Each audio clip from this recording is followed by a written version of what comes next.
The Lord be with you. A reading from the Holy Gospel according to Luke.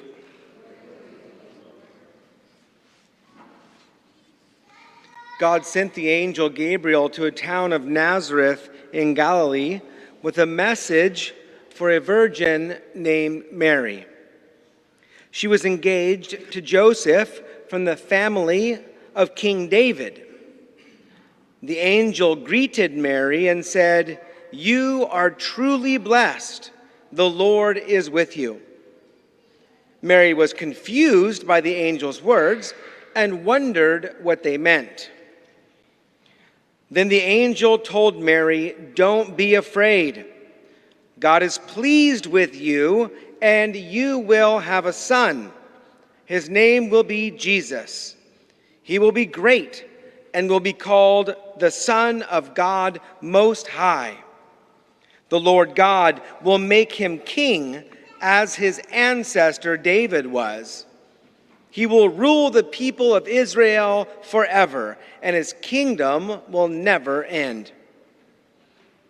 Mary asked the angel, "How can this happen? I am not married."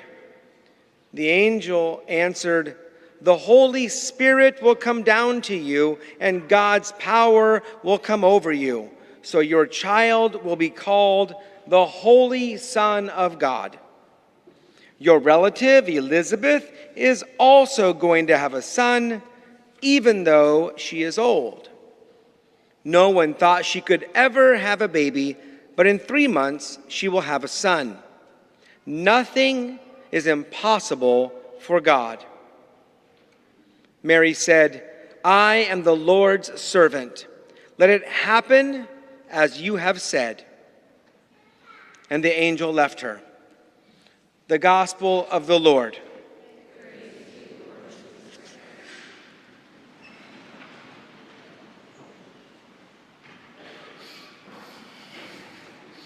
I would like you to repeat after me. Nothing is impossible for God. I want you to remember that. Say it again. Nothing is impossible for God. Now say it like you mean it. Nothing. It's really important that you understand that. Nothing is impossible for God. I don't care what the situation in life is. I don't care how bad things are. You need to know this one thing. Nothing is impossible for God. Don't you ever forget that. Today we hear about an angel calling Mary. Mary's a simple girl just doing her thing, living her life, just trying to follow God, just trying to do what's best. The angel says to her, "You are going to give birth to the King of Israel." She says, "What? How is that even possible? I'm not even married." He says, "Nothing is impossible." That's exactly right. Now I'm going to tell you something even more amazing, because today is about the Immaculate Conception. Today isn't even about Mary being told that she is going to give birth to the Savior. Today is the Immaculate Conception. It's about when Mary was conceived in her mother's womb, St. Anne. Mary's mother was St. Anne, and Mary's mother had this amazing gift, this most beautiful gift of God, that he took the work of Jesus, who wasn't even born yet. He took the work of Jesus on the cross and he applied that to Mary at her conception, so that Mary would receive the grace of salvation that all of us receive at our baptism. She received at her conception in the womb of her mother, St. Anne. Today we celebrate the truth that nothing is impossible for God. God wanted to give the world a Savior, fully God and fully human. And so he, in that way, God said, "I want the world to have Jesus, so I need someone to give birth to Jesus. And if I have a person to give birth to Jesus, then they better be perfect. And so he went back one more time to St. Anne to create Mary, full of grace. And then Mary was beautiful and immaculate and perfect, and so she now could give birth to the perfect human being, our Lord Jesus Christ. That's the celebration of the Immaculate Conception. And if all of that sounds just like, whoo, oh my goodness, that just sounds crazy right there.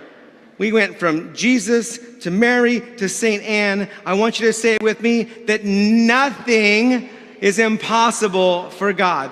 So why would God do all of this in the first place? Because humans had a problem. We do what we should not do. How long has this been going on? We call that sin, right? How long has that been going on? From the beginning. From the very beginning. Adam and Eve and Cain and Abel, Noah and the flood, the Tower of Babel. Humans just don't do what they're supposed to do. But God wanted humans to be with him forever in heaven. And so God came up with a plan thousands and thousands and thousands and thousands and thousands of years ago. He thought, you know what I'm going to do? I'm going to find the perfect girl at the perfect time. And I'm going to need a good mom for her. And I'm going to bless that mom so that that girl can be born perfect. And that's Mary, thousands of years later. We live in a digital world where we want things right now, right? We live in a fast food world. I'm hungry, I want a hamburger. And I just go through the drive-thru.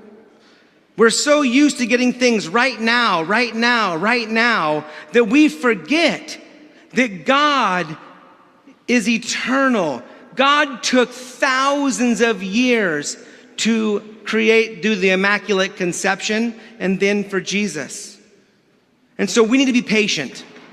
If we're going to be followers of Jesus, we need to be patient because we're on God's time, not our time. We're on God's time, not fast food time. And so we need to be patient and we need to pray. And so be patient and you pray. And that's really important. And I want you to remember this most important thing. I want you to remember that we need to know that no matter how bad things have been, with God, they can get better. That's the truth that we're celebrating. That for thousands and thousands of years, people sinned and it was ugly and wrong. But God changed all of that with the Immaculate Conception. God showed that humans could be restored to perfection, just like they were created in the beginning. And so Mary became the new Eve. The new Eve was created perfect in God's image, Adam and Eve both. But they turned against God. And God proved that no matter how bad things got, he could recreate the beautiful and the perfect. And that's important for us. Because no matter how bad we are, no matter what we've done, God can always make us new again. And that's why we go to the sacrament of reconciliation during Advent. We need to remember that whenever we go to the sacrament of reconciliation, we're made new again. We're made white and clean again. We're made immaculate again. And nothing is impossible for God. And so do me this favor. As you think about the Immaculate Conception, I want you to think that God can do anything for anyone. And I want you to remember that you are one of those anyones.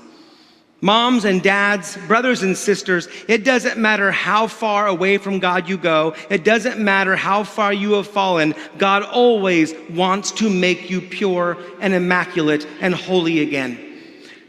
Nobody is too great a sinner for God's love and God's recreation. He did it for all of humanity. He can do it for us because nothing is impossible for God. Say it again.